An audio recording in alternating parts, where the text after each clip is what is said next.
Call me a hater, call me a feminist, just call me whatever you want. Don't call me late to dinner, as my grandpa always says. I wasn't personally a huge fan of Star Wars The Last Jedi.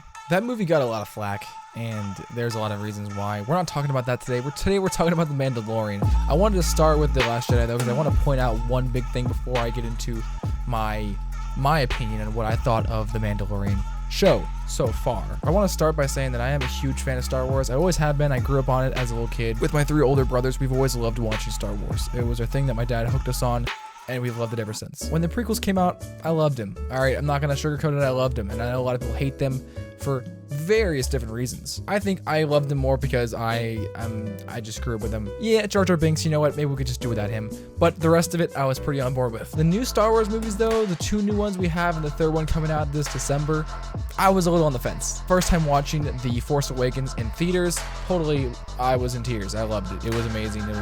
It was a joyride. However, in the middle of my tears, I was realizing, wow, they're just pulling all the same strings from number 4, you know, the plans to destroy the Death Star. It's the new Death Star, the new base, whatever. Again, we're not talking about these movies. We're talking about The Mandalorian. I'm getting to that, okay? I'm almost there, all right? Give me like 2 more seconds. Anyway, I wasn't fully on board with Force Awakens. I mean, I liked it. I thought it itched my nerd boner that hasn't been itched for a while. And The Last Jedi, I just really didn't. I felt like a disconnect from the Star Wars universe and from our universe, pushing this this social justice warrior crap, you know, everywhere. It's good to have female roles. I think it's amazing, but the overload of it felt like it was so preachy. I just didn't like how preachy Last Jedi was, and I'm not sexist, but if you want to call me sexist, go right ahead. Anyway, last thing before I bring it all back home, baby. Rogue One came out, and Han Solo movie came out.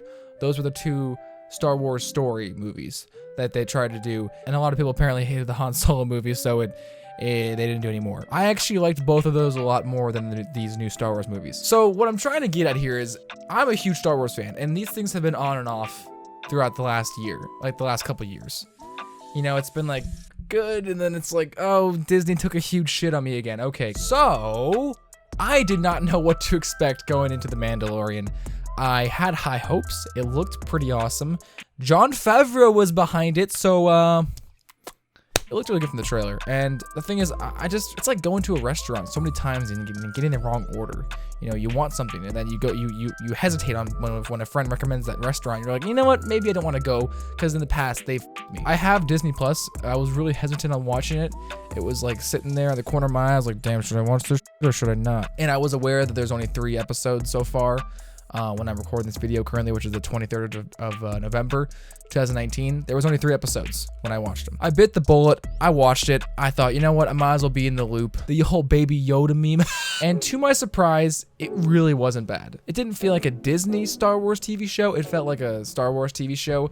And there's numerous reasons as to why. They didn't, you know, sugarcoat things. They didn't make everything so freaking preachy. I didn't feel like they forced anything. Everything felt very raw. The cinematography was amazing. The visual effects were really good, and I'm surprised for a TV show, but you know, it's Disney and Star Wars, you know, what do you expect? It's gonna be freaking amazing, of course. But I think my absolute favorite hands down thing about the whole show is the fact that they used a lot of practical effects they used in number 4, 5, and 6. The first 3. I think they wanted to do that to show, because it takes place after those movies, if I'm not mistaken. After the Empire is gone, you're in the story of this Mandalorian, which they're basically bounty hunters. There's more to them. I don't want to go into the whole history of Mandalorians, but this specific one is a bounty hunter. He's sent out for a certain amount of money to find this person, whatever it is. In this case, it was Baby Yoda. Not really Baby Yoda, okay? Anyways, that's the whole story of it, and then he has to bring it back, and then he falls in love with it.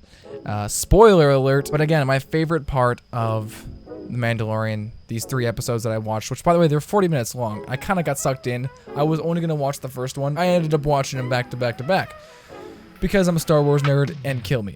Honestly, at first, I thought this was gonna be just a way to get people onto their Disney's new platform, Disney Plus. I thought, you know what, this is The Mandalorian, it seems awesome, and you're getting us all excited. And I had a really strange feeling that this is just, Mandalorian's just bait to get people to subscribe to their new subscription, Disney Plus. I mean, honestly, even though it was very well directed, it went along with the universe very well. It didn't go out of continuity. The actors were all fantastic. The scripting was pretty great. Anyway, I don't I don't think I'm totally wrong about the whole bait thing. I think it is a very big incentive for people to get Disney Plus, for Star Wars nerds like myself, to get it, you know, to watch The Mandalorian. So that way, whenever someone's like, yo, did you see the new episode?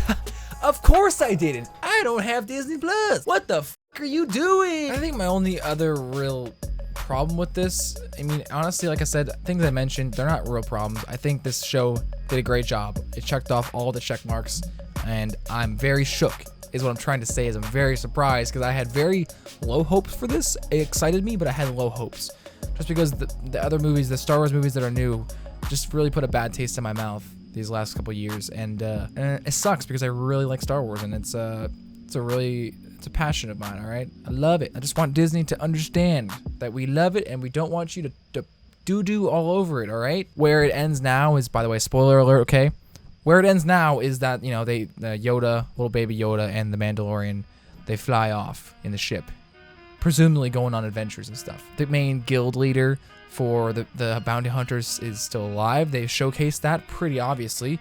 He got shot in the chest, but instead there was a little metal plate thing there. In total, in all, great show. Would I recommend it to you guys? I would definitely recommend it to you guys. I think you guys should give it a look. Even if you aren't into Star Wars, it's a more gritty Star Wars. That's the best way I can describe it, you know. My favorite part about the whole 3 episodes so far was the part where the droid bounty hunter comes in, just shooting literally in every single direction. Sick. So badass. That whole scene was amazing. Anyway, thank you guys for watching. That's really it. I just wanted to talk about it. I just watched it, and it's fresh in my mind, and I just thought I'd make a video on it. What do you guys think of Mandalorian, though? Leave it down in the comments below what your favorite scene from The Mandalorian was. I would love to hear what you guys say. Leave your favorite scene down below in the comments, damn it. Anyway, thank you guys for watching. Leave a like down below if you guys did enjoy. Subscribe if you guys are new to the channel. My name is Cole James, or CJ. May the Force be with you, young Padawans. And I'll see you guys tomorrow. Stay sexy, stay cool, and peace out.